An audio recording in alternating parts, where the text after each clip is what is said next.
ഇന്നത്തെ വീഡിയോ എന്താണെന്ന് വെച്ചാൽ നമുക്കൊന്ന് അറക്കൽ അമ്പലത്തിൽ വരെ പോയാലോ. അറക്കൽ അമ്പലത്തിൽ ഞാൻ കല്യാണം കഴിഞ്ഞ ആ ഒരു വർഷം പോയതല്ലാണ്ട് പിന്നെ ഒട്ടും പോയിട്ടില്ല കേട്ടോ. കാരണം നമുക്ക് അവിടെ ഒന്നും ആരെയും അറിയുന്നതും ഇല്ല, അറിയുന്ന വീടൊന്നുമില്ല. പിന്നെ പൊട്ട് കാണാനൊക്കെ എല്ലാവരും പോകാറുണ്ട്, ഞാൻ ഇതുവരെ പോയിട്ടില്ല, ഒരു തവണ പോയിട്ടേ ഉള്ളൂ കേട്ടോ.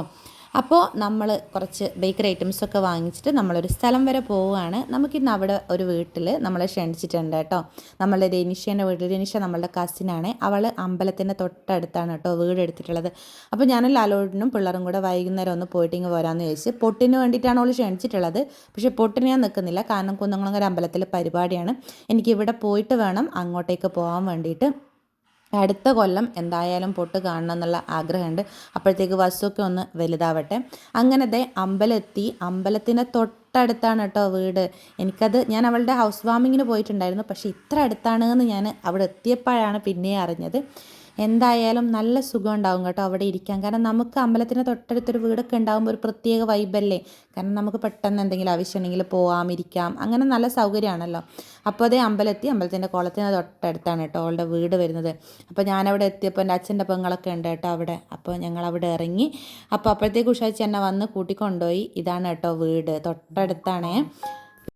ലെനിഷയും വിനീഷാനും ഒക്കെ നമ്മളുടെ വൈബിനനുസരിച്ചുള്ള ആൾക്കാരാണ് കേട്ടോ. പിന്നെ സാൻവിക്കാണെങ്കിൽ ലെനിഷയുടെ 2 മക്കളുണ്ട്, അവരും നല്ല ഫ്രണ്ട്സാണ്. അപ്പോൾ കിങ്ങിണീൻ്റെ കല്യാണത്തിനൊക്കെ കൂടുതൽ അടുത്തുകൊണ്ട് തന്നെ അവർക്ക് നല്ല പരിചയമാണ്, നല്ല ബന്ധമാണ്. അപ്പോൾ ഇത് ലാലോടിനൊക്കെ വന്ന് പിന്നെ നമ്മൾ കുറച്ച് നേരം അവിടെ ഇരുന്ന്. അപ്പോൾ അപ്പോഴത്തേക്ക് അവർ ഫുഡൊക്കെ എടുത്ത് വെച്ച്.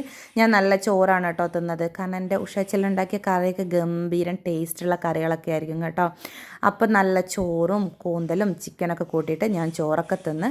സാൻവിയും പിള്ളേരും ഇതകത്തുനിന്ന് ഒരേ കളിയാണ്. സാൻവിക്ക് അവിടെ എത്തിയപ്പോൾ പിന്നെ ഇങ്ങോട്ട് പോരണം എന്നില്ല. സാൻവിയും ലച്ചുവും ആമയൊക്കെ ഒരേ കളിയാണ്. അപ്പോൾ അവർ കുറച്ച് നേരം കളിക്കട്ടെ എന്ന് ചോദിച്ച് നമ്മൾ കുറച്ച് നേരം അവിടെ ഇരുന്നിട്ടുണ്ട്. നമ്മൾ വിചാരിച്ചതിലും നേരം നമ്മൾ അവിടെ ഇരുന്നിട്ടുണ്ട്. അങ്ങനെ പിന്നെ തിരിച്ച് നമ്മൾ അമ്പലത്തിലും പോയിട്ട് തിരിച്ചിങ്ങ് പോരാമെന്നാണ് കേട്ടോ വിചാരിക്കുന്നത്. അമ്പലത്തിൻ്റെ ഉള്ളിലേക്ക് ഞാൻ അങ്ങ് കയറിയിട്ടില്ല, ജസ്റ്റ് ഒന്ന് കയറിയിട്ട് പ്രാർത്ഥിച്ചിട്ട് ഇങ്ങോട്ട് ഇറങ്ങി കേട്ടോ. കാരണം നമ്മൾ വേറെ സ്ഥലത്തേക്ക് പോവുകയാണ്. പിന്നെ അന്നത്തെ ദിവസം മത്സ്യമാംസാദികളൊന്നും കഴിച്ചിട്ട് കയറുന്നതിന് ബുദ്ധിമുട്ടില്ല എന്നാണ് അവർ പറഞ്ഞിട്ടുണ്ടായിരുന്നത്. അപ്പോഴത്തേക്ക് ലാലോടിൻ്റെ അടുത്തൊരു ലോട്ടറി ചേട്ടൻ വന്ന് ലോട്ടറി എടുത്തിട്ടുണ്ടെന്ന് തോന്നുന്നു. അങ്ങനെ ഞാൻ ഉഷാച്ചി ഒന്ന് പോയിട്ട് അമ്പലത്തിലൊന്ന് കയറി ചന്ദനമൊക്കെ വാങ്ങിച്ചിട്ട് ഇങ്ങ് പോന്ന്. പിന്നെ നമ്മൾ നേരെ കൂട്ടങ്കാരത്തേക്ക് പോവുകയാണ്. അപ്പോൾ രനിഷേൻ്റെ അടുത്ത് വന്ന് ടാറ്റയും പറഞ്ഞ് ഞങ്ങൾ തിരിച്ച് പോവാണ്. അടുത്ത വർഷം പറ്റുവാണെങ്കിൽ എന്തായാലും വരാമെന്നും പറഞ്ഞിട്ടാണ് കേട്ടോ യാത്ര തിരിച്ചത്. അപ്പോൾ ശരി, ഒരു കുഞ്ഞു വീഡിയോ ആണ് കേട്ടോ ഇത്, ഞാൻ ജസ്റ്റ് ഒന്ന് എടുത്തു വെച്ചതാണ്. നമുക്ക് പിന്നീട് എപ്പോഴെങ്കിലും കാണാമല്ലോ എന്ന് വിചാരിച്ചിട്ട്. അപ്പോൾ ഞങ്ങളുടെ ചാനൽ പുതിയതായിട്ട് ആരെങ്കിലും കാണുന്നുണ്ടെങ്കിൽ സബ്സ്ക്രൈബ് ചെയ്യാൻ മറക്കരുത്, ഞങ്ങളെ സപ്പോർട്ട് ചെയ്യാൻ മറക്കരുത്. കുറേ നല്ല വീഡിയോസുകളൊക്കെ ആയിട്ട് വീണ്ടും കാണാം. അപ്പോൾ ശരി, ബൈ.